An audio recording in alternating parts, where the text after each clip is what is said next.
I love the way they look, the way they sound, the freedom they represent. But lately, I've been feeling a little frustrated. It seems like for every amazing leap forward in engineering, we get a handful of design choices that are just, for lack of a better word, dumb. Today, we're taking a deep dive into the dumb designs of modern cars. And trust me, once you see them, you won't be able to unsee them. First on my list, and this one drives me absolutely insane. Touchscreens for everything. Yes, they look sleek and futuristic in the showroom, but try adjusting your air conditioning or changing the radio station while you're re-driving on a bumpy road. It's a game of whack-a-mole at 70 miles per hour. I don't want to navigate through 3 submenus just to turn on my heated seats. What happened to the beautiful, tactile satisfaction of a physical knob or a button? You could use them without even taking your eyes off the road. It's a classic case of form over function, and frankly, it's a safety issue. Automakers, please bring back some buttons. Next up, let's talk about styling trends that make no sense. I'm looking at you. Fake vents. You see them everywhere. These aggressive, sporty-looking plastic inserts on bumpers and fenders that don't actually let any air through. They're just for show. It is like wearing a chef's hat when you only know how to use a microwave. It's dishonest styling. Real vents have a purpose. They cool brakes.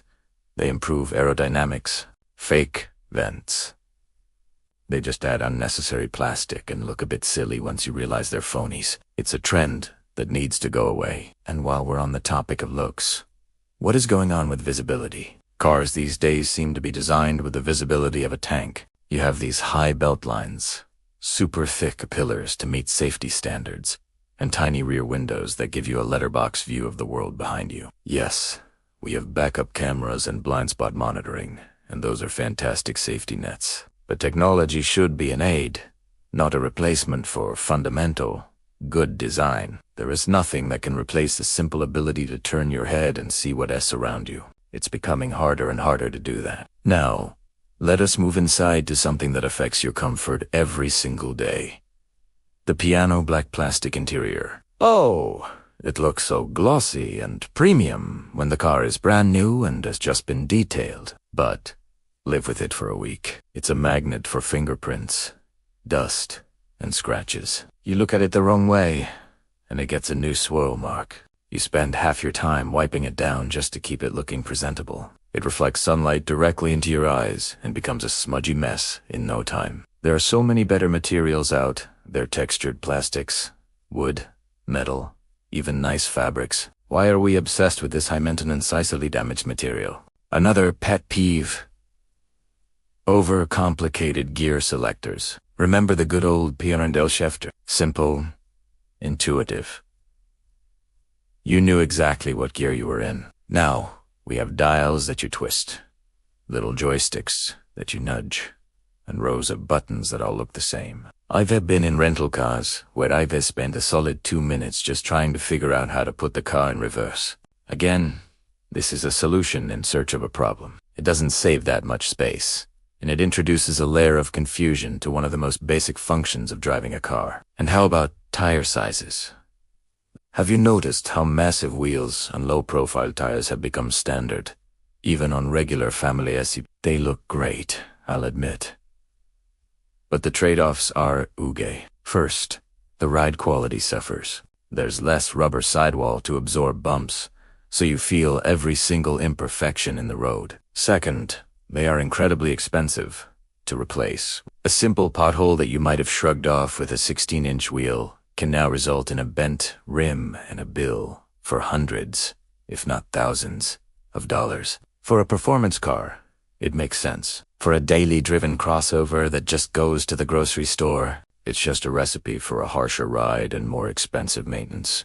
Let's not forget the disappearance of the spare tire. To save a tiny bit of weight and space for fuel economy ratings, many manufacturers have replaced the spare tire with a tire mobility kit. That's a fancy name for a can of sealant and a small air compressor.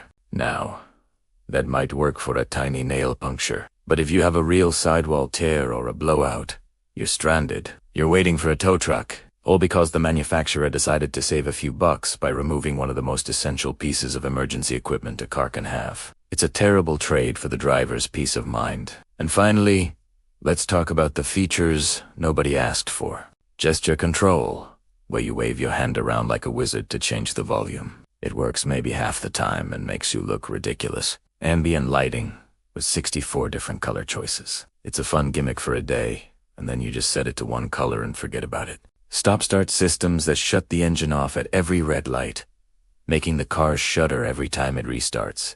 All to save a minuscule amount of fuel. For many people, the annoyance outweighs the benefit. It feels like car companies are just throwing technology at the wall to see what sticks, adding features to a brochure instead of focusing on what actually improves the driving experience. Look, modern cars are marvels of technology. They're safer, more efficient, and faster than ever before. But somewhere along the way, I think we lost sight of the simple, common-sense principles that make a car great to live with every day. We need designs that are intuitive, practical, and durable, not just flashy and futuristic for the sake of it.